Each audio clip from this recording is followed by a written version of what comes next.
Hip-hop, known for its large pop culture influence and distinctive sound, has a fascinating history in the art of sampling, a technique that's important to its identity.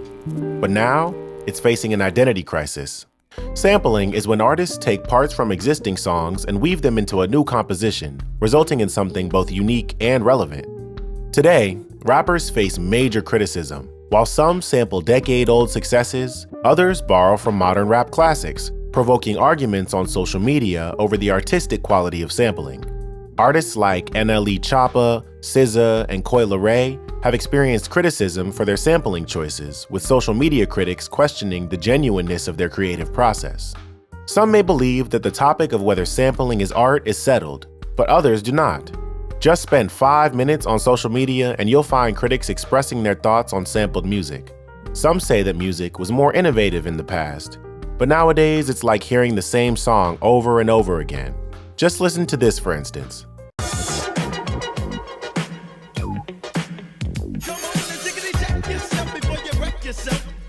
Can't nobody take my pride. About to catch another fight. The apple bottom make 'em wanna bite. I just wanna have a good night. Legendary musician Prince, in a 1998 interview, unexpectedly predicted this fate way before anyone else. Where you're not even speaking the truth anymore, and the violent imagery that's permeated the society and our music now. And sampling is getting to the point where it's out of hand too. I mean, you pretty soon we'll be sampling the sample that was already sampled. As sampling gained popularity, it also created major controversy, resulting in legal battles between record labels, musicians, and producers. To fix this problem, a sample clearance system was created, requiring producers to acquire permission from copyright holders and pay fees for using samples. I've actually denied samples when they come back and said, oh yeah, we'll do this, but then they want 100%. That's not fair. Tribe Called Quest, Can I Kick It? Lou Reed took 100% of their shit. And this was before the sample clearances and these laws had happened. So there was no law. Does Lou Reed, his family, and the estate deserve money from that? 100%. But to take 100%?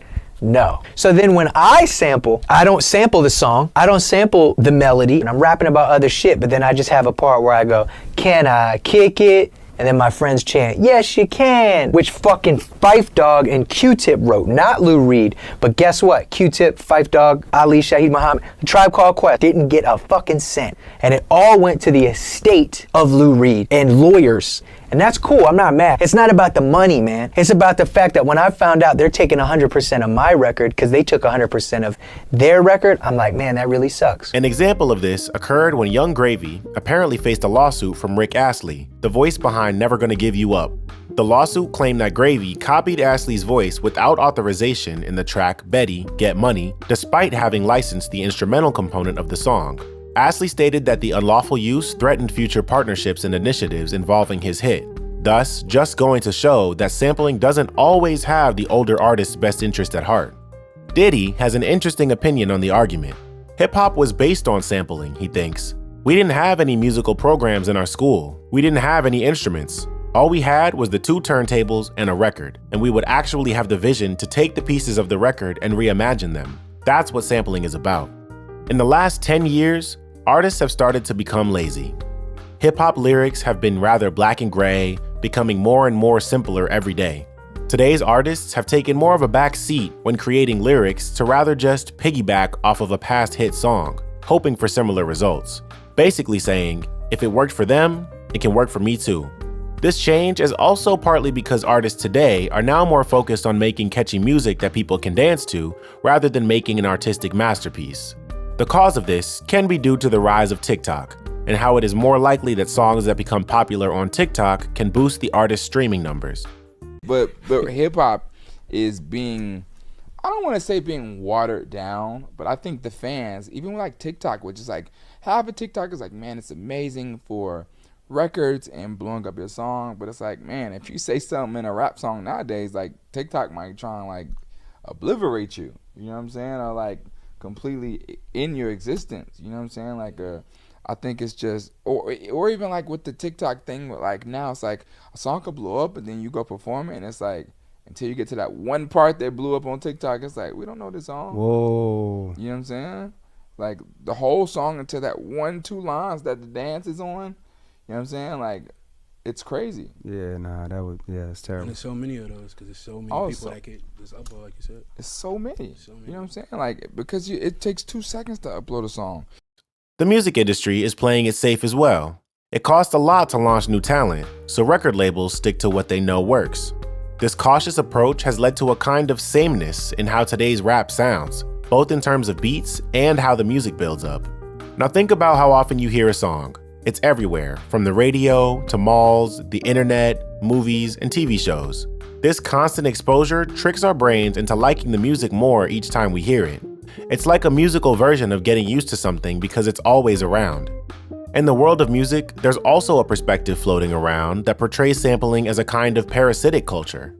Because this whole music industry is like just fabricated, and the more that I've gotten deeper into it, the more it's like perception. They just want to make every artist seem like they're popping, so then you buy into the brand and then start listening to them. That's all it is. When a label signs an artist, say, who has like 4K followers, like nothing, like 400 even, they start putting them on blogs, like every single blog, 10, 15, every single week. So their followers just slowly grow, and soon, like, you just get subconsciously, like, you're like, oh, I know who this guy is, I've seen him. You may not click the first time, the second, all the way to the 10th time, but that 10th time, you're like, okay, maybe I'll check out his IG page and his music. That's exactly how it is. It's just guerrilla marketing. According to this viewpoint, there is an urge to gleefully comb through the leftovers of others, indulging in what could be regarded as the auditory equivalent of sloppy seconds, and finishing with a symbolic climax over the souls of older generation of artists. It's a severe criticism that reflects an industry-wide loop of exploitation. The criticism extends to what some refer to as entitlement within the hip-hop culture. The theory argues that if a producer finds a captivating 2-bar part from a very unpopular album, samples or loops it, and transforms it into an international hit, there is a sense of entitlement as if the producer did the original artist a favor. The idea is that the original artist now owes appreciation to the producer for bringing newfound attention to their work. That's another thing I hate. I hate when like labels try to put out the sampling that these kids use or on the producers. Like, don't put that on me. Right. Like, you know what I'm saying? You just told me to make something great. And that's your due diligence to find out if it's a sample in this motherfucker. Not being stingy though. Like, just because you know it's a sample, bro, that mean like get them people get a estate. And they probably would have wanted 150,000, but now they want 400 because they feel like you being sneaky. It's a hit already. It done came out. And It they done feel went like, gold. It's like they can when they don't know what it's going to do, they take fuck.